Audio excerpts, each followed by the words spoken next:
So the decision is to bring in a dive team to remove those plugs. Now, why a dive team? The tunnel isn't full yet. As I said, up to 1 billion gallons of treated wastewater flows through it now, every day. But at the time, there were maybe just ankle-deep parts of, water, seepage water that was kind of in there, standing water. They went to divers because commercial divers are sort of a special breed. These are guys who do, almost always guys, not always, but largely, who do really complicated work in dicey situations where they have to bring in their own breathing air. So the thinking was, let's go to these guys and let's let them solve it. So they bring in a dive team, and a couple of key things on it. So here's the dive team: Billy, Tim, Riggs, Haas, and DJ. Really interesting guys, all of them experienced guys. But 2 different dive companies are kind of put together for this job, one from the West Coast and one from New Hampshire.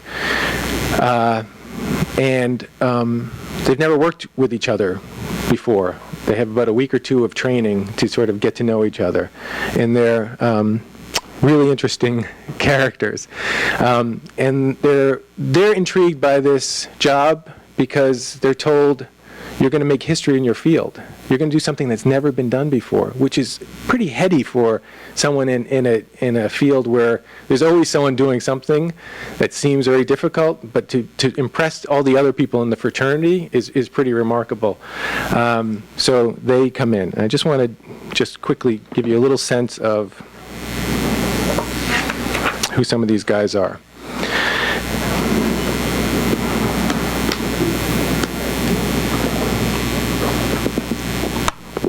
I'll start with the lower right-hand corner, DJ. And DJ is kind of a player. He's a ladies' man. He's a character. He's a guy who likes to have fun. But once he's on the job, he's a pretty serious guy. But getting him to the job is sometimes pretty complicated and never a straight line.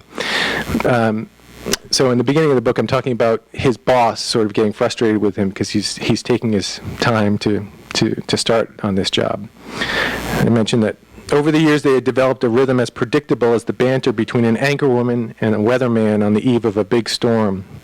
DJ, a 6'2", solidly built charmer, would show up late to the job site, occasionally dropped off by some blonde or brunette he'd been partying with the night before. As DJ peeled off yesterday's clothes and put on his dive gear, Tap, his boss, would curse, threatening to kick him off the job. But those outbursts always ended the same way. Before long, Tap would calm down and begin pumping DJ for details from his latest adventure, hopping bars and hopping beds.